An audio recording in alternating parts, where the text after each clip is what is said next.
Hello, I'm live on YouTube Live. It's great to be here and hope everyone's doing well. I was at RSNA, which explains why I have a cough. You know, that RSNA cough we all get. No, it's not COVID. I did test. My grandchildren were here last week. They were coughing till they left. So I got everybody's cough. Anyway, great to be here. Now, this is RSNA 2022. The meeting ends in a few hours. The vendors ended yesterday. Remember now, instead of Thursday ending, it ends on Wednesday. And the meeting only goes through Thursday, no longer going through Friday. So times have changed. But those, I think, were planned pre-COVID. Now, I mentioned last week that I was concerned, or maybe not the word is concerned, but I was curious how the meeting would be. I'm here to say that it was a great meeting. The 2 days I was there, a lot of energy, a lot of people. I think the number one thing people liked about the meeting was they saw other people. So you saw friends we haven't seen maybe in 3 or 4 years or more, and you chatted with them, and everybody complained about how busy they are and about what crazy times there are. But it was great to see people. You saw the companies you hadn't seen in a while, the GEs, the Siemens of the world, and a whole bunch of new companies. These were the big trends in imaging. New scanners, Siemens photon scanner, which everyone is developing some variation of, as usual. You saw new injectors like at the GE booth, and you saw tons and tons of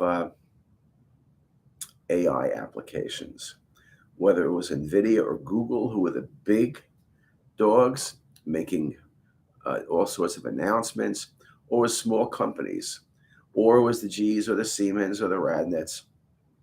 It was a range of things. So that part was very good. As usual, RSNA is a lot of noise. So we'll see where all that goes. A lot of new companies at RSNA, a lot of companies you hadn't seen before, a lot of merging of companies. You know, you haven't been there in 4 years. A lot of things do happen. But nevertheless, I think it was very positive. I think there's no doubt that AI is the big thing. It's also very clear that everybody, not a great surprise again, is short-staffed. Everybody is suffering with large volumes and not enough people to do the work. That really is a challenge for everybody. And, people hiring, the hybrid work model, people working from home 100% of the time. I saw our friends from Vision Radiology, which is a teleradiology company, doing better than ever, whether it's nights or days, weekends, whatever. A lot of people like to work from home and like to work from home their entire job. I'll question it if it's a good thing to do, but people are doing it. I think everybody is kind of, whatever you want to do, if you want to have a mixed working at work, working at home together, it's doable. You want to work only at work, you're an oddball, but that's doable. If you want to work only at home, in most cases, that's doable as well. People are working for places like NYU, living in California, and people are working for places like USC, living in New York. So you could be anywhere, everywhere. The work is getting done. I think people are a bit challenged because academics, especially, the more clinical you do past a certain point, the less research you're going to do, the less papers you're going to write, the less thinking you're going to do, the less teaching you're going to do. You can say, well, I'm going to put off this paper till tomorrow or next week. You can't say, I think I'll read these cases next week. You got to read the cases. People talk about institutions with big backlogs of cases every day where you can't get through the day's work. That's a problem in terms of patient care. So all of these things are kind of balancing acts. There is no solution in the short term. It's not like we're graduating 1,000 more radiologists. It's the same number. We always graduate every year, and the need is becoming greater. Some people are retiring. The need's becoming greater for other people. Some people are going part-time. And so some institutions that are smart are working with people to kind of say, hey, let us know what you want to do, and we'll work around you. Again, getting good people to work half the time is better than not having anybody working at all. So you got to really, there's a lot going on, and I see a lot of change.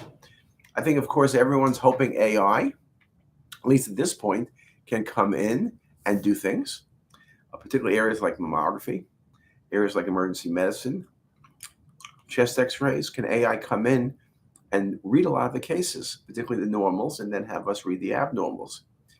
That will help on the volumes of cases that people need to read. Or everyone's talking about workflow solutions. How do you make workflow easier? Which basically means, when you get past all the fluff, how can we get those damn radiologists to read more cases on a daily basis? Most people feel they're reading too much already. No one wants to read more. I think job satisfaction goes way down when you increase your volumes too high, and error rate goes way up when you increase your volumes too high. That's not my opinion. That's the published literature, and it's no great surprise because no one ever said the more you read, the faster you read, the less errors you make. Not exactly the case. So I think we are going through challenging times, but I think the one thing from the RSNA meeting that I walked away with, and happily walked away with, is that technology is moving forward. Our field is getting stronger and stronger. Changes are coming, but changes have always come, and we've made do, and we've adjusted, and we've prospered.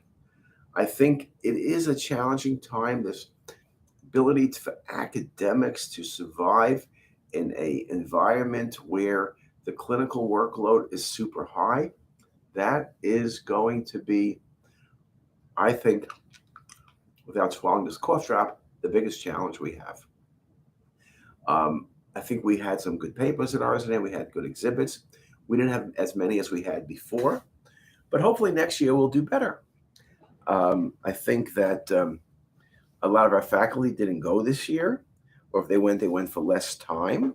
But I think with all the good news and everything, and particularly if COVID is taken care of or controlled, and assuming not everyone who went to RSNA gets sick next week, I think next year will be even more exciting. So I was a little bit questioning how RSNA was going to do, but I'm here to tell you, I thought the numbers were good.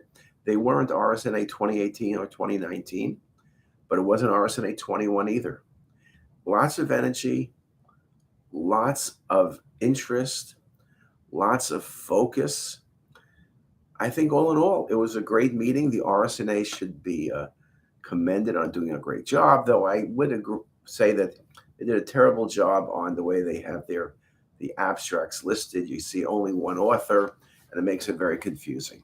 But except for that craziness, I think RSNA did a great job. Congratulations to RSNA for running a great meeting.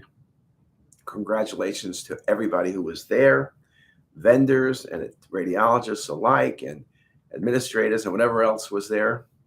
And I think it's going to be, I think it's good news. I think we are maybe not back to 2019, but I think we surely aren't back to 2021. So there's hope, there's energy.